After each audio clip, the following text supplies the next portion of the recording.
Assalamualaikum warahmatullahi wabarakatuh. Perkenalkan, nama saya Ira Safitri. Saya dari kelas 1C Prodi PAI Fakultas Tarbiyah semester 1. Baik, di sini saya akan menjelaskan tentang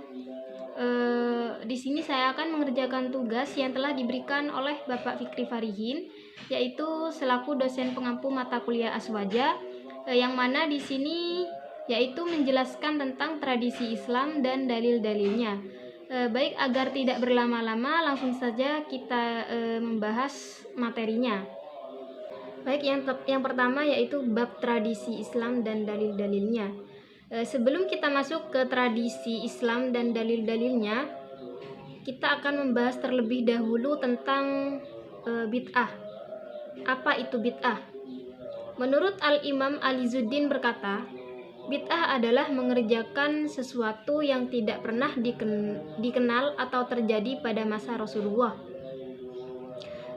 Jadi bid'ah itu adalah segala sesuatu ibadah atau amalan yang dilakukan oleh umat muslim yang tidak ada pada zaman Rasulullah, atau Kanjeng Nabi tidak menirukan atau tidak melaksanakannya.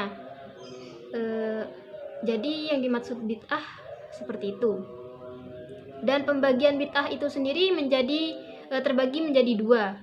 Yang pertama yaitu bid'ah hasanah dan bid'ah mazmumah. Bid'ah hasanah adalah bid'ah yang baik-baik, sedangkan bid'ah mazmumah adalah bid'ah yang tercela.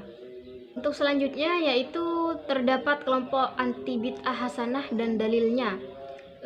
Dalilnya adalah dari Jabir bin Abdullah berkata, Rasulullah Shallallahu Alaihi Wasallam bersabda, sebaik-baik ucapan adalah kitab Allah, sebaik-baik petunjuk adalah petunjuk Muhammad, dan sejelek-jelek perkara adalah perkara yang baru, dan setiap bid'ah yaitu adalah kesesatan.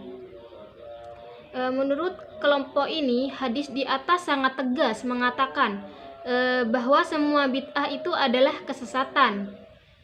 Dalam hal ini, seorang ulama Wahabi kontemporer bernama Syekh Muhammad bin Salih Al-Utsaimin berkata dalam kitabnya Al-Ibda fi Kamal Syar'i wa Khataril Ibtida, yang mana tentang kreasi, kesempurnaan syarat dan bahayanya bid'ah. Jadi dia menolak keras salah satu tokoh utama Wahabi tentang adanya bid'ah hasanah. Namun hal tersebut dibantah sendiri oleh beliau. Dalam pernyataan ini, Al-Utsaimin juga membatalkan tesis yang diambil sebelumnya. Pada awalnya dia mengatakan bahwa semua bid'ah secara keseluruhan tanpa terkecuali adalah sesat, dan sesat tempatnya di neraka. Namun dia juga berkata, membatalkan pernyataan tersebut, bahwa terdapat bid'ah juga yang benar.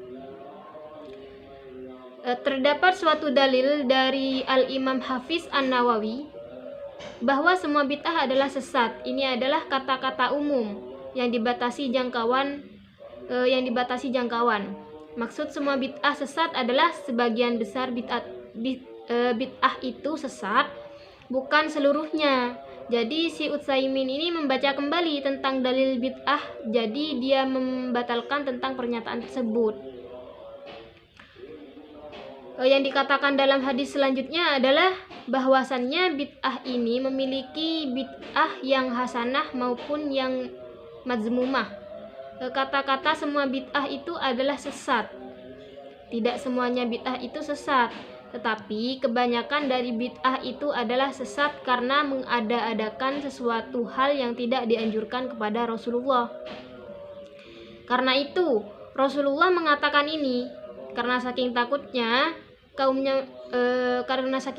dia Muhammad, kaum itu membuat atau melakukan sesuatu yang baru yang tidak dianjurkan oleh beliau, seperti itu. Untuk selanjutnya bid'ah hasanah.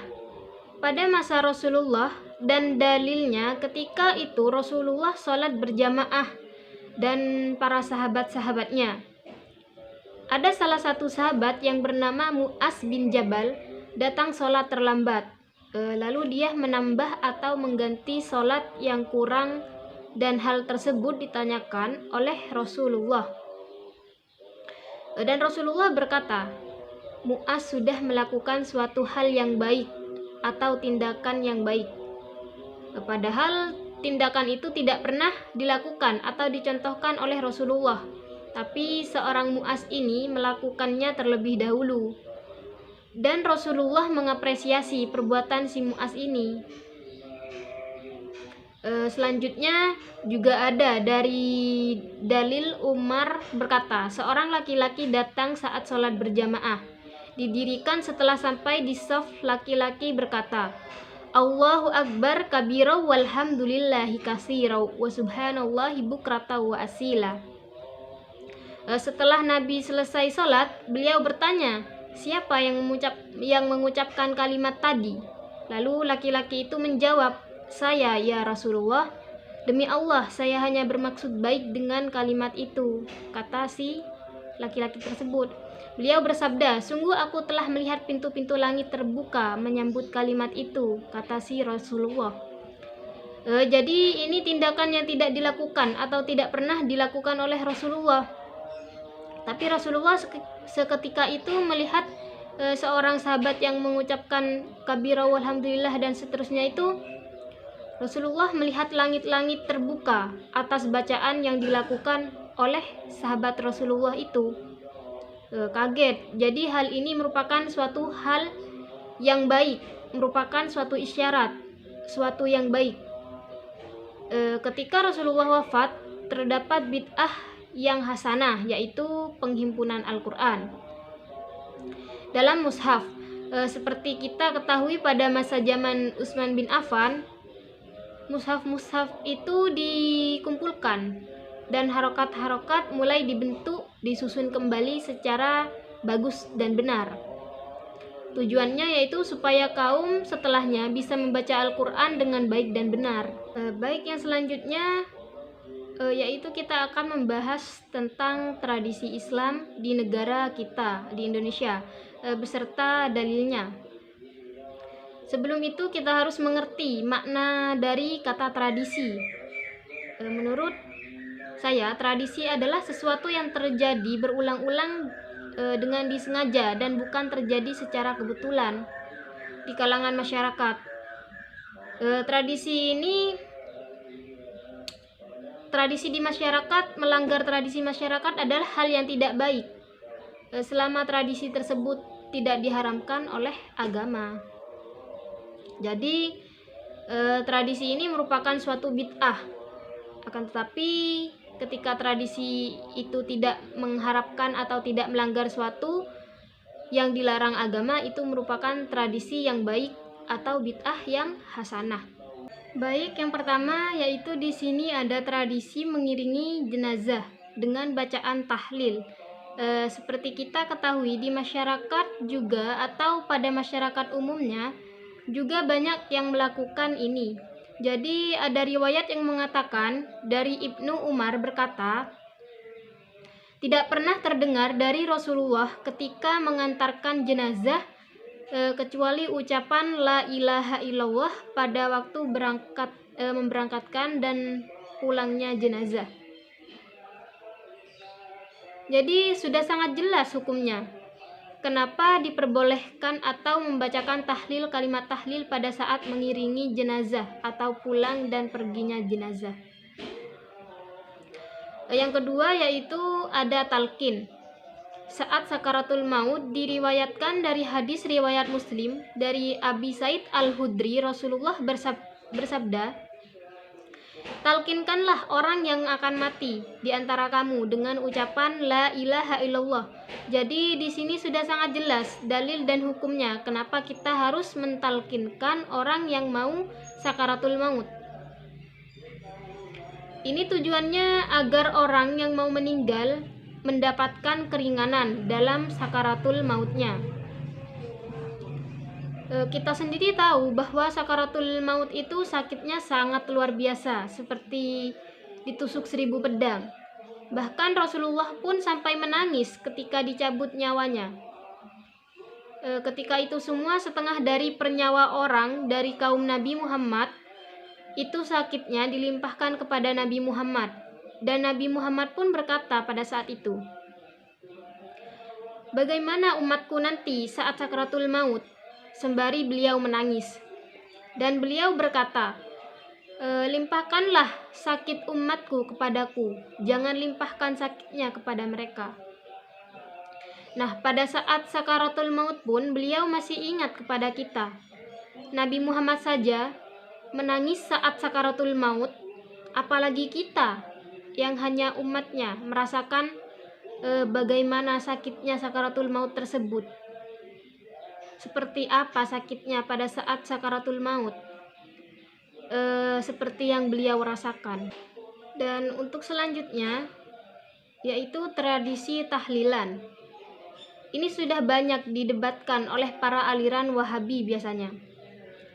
Saya bacakan dalilnya dari Abi Said Al-Hudri. Ia berkata, Rasulullah bersabda, tidaklah berkumpul suatu kaum yang berzikir kepada Allah kecuali mereka dikelilingi malaikat, dan Allah akan memberikan rahmatnya kepada mereka, memberikan ketenangan hati dan memujinya di hadapan makhluk yang ada di sisinya.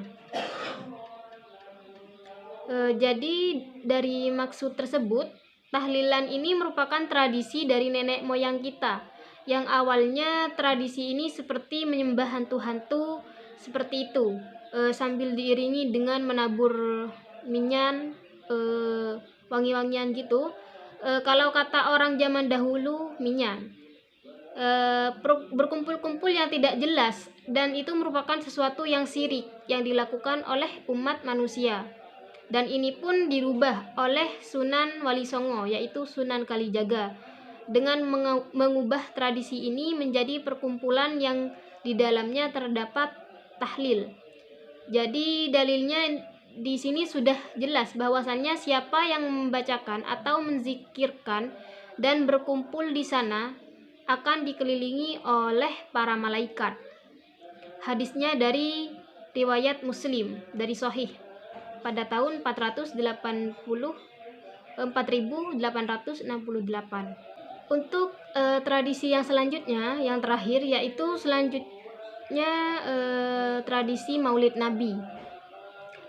Jadi di sini saya akan mengambil contoh tradisi-tradisi yang sering didebatkan oleh kalangan aliran-aliran sebelah, yang mana dalilnya mengagungkan Maulid Nabi dan menjadikannya sebagai tradisi tidak jarang dilakukan oleh sebagian orang, dan ia memperoleh pahala yang sangat besar karena tujuannya yang baik serta sikapnya yang mengagungkan Rasulullah. Sebagaimana telah aku jelaskan sebelumnya, menurut Syekh Ibnu Taimiyah, Iqtida al-Sirat al-Muttaqim. Jadi gini, secara teologis tidak mungkin kan Rasulullah itu memperingati ulang tahunnya sendiri. Jadi tidak mungkin selamat ulang tahun kepada diri saya sendiri. Seperti itu kan tidak mungkin ya. Jadi ini dilakukan oleh seseorang atau orang lain. Contohnya selamat ulang tahun kepada sahabat baikku Iis. Nah, contohnya seperti itu. Dan ini Maulid Nabi adalah sesuatu bacaan yang mengagungkan Rasulullah dengan mengharapkan syafaatnya. Allah dan malaikat saja membaca sholawat, masa kita umatnya tidak boleh? Ketika aliran sebelah menyatakan bahwasannya sholawat itu boleh, yang tidak boleh itu sholawatan. Lah, bedanya sholawat sama sholawatan itu apa? Sholawatan ini kan adalah perkumpulan orang yang membaca sholawat, sedangkan sholawat adalah orang yang membaca untuk dirinya sendiri. Lah, bedanya itu apa? Apa karena karena adanya perkumpulan seseorang dan satu orang itu berbeda hukumnya? Jelas tentu tidak. Maka dari itu tidak ada hukumnya yang melarang bahwasannya sholawat itu bid'ah atau tidak boleh atau diharamkan. Justru orang yang tidak membaca sholawat itu adalah orang yang bid'ah, orang yang diharamkan. Karena orang yang tidak bersolawat kepada Kanjeng Nabi adalah orang yang tidak berterima kasih, tidak hormat, tidak mengagungkan Nabi. Karena alam semesta dan seisinya ini adalah karena Nabi. Masa kita terciptanya dengan adanya Nabi kita tidak berterima kasih kepada Kanjeng Nabi? Itu adalah su'ul azab. Ketika kita tidak berterima kasih kepada beliau. Mungkin itu saja penjelasan dari saya mengenai tradisi Islam dan dalil-dalilnya. Terima kasih yang sudah menonton video saya. Kurang lebihnya mohon dimaklumi. Akhirul kalam. Assalamualaikum warahmatullahi wabarakatuh.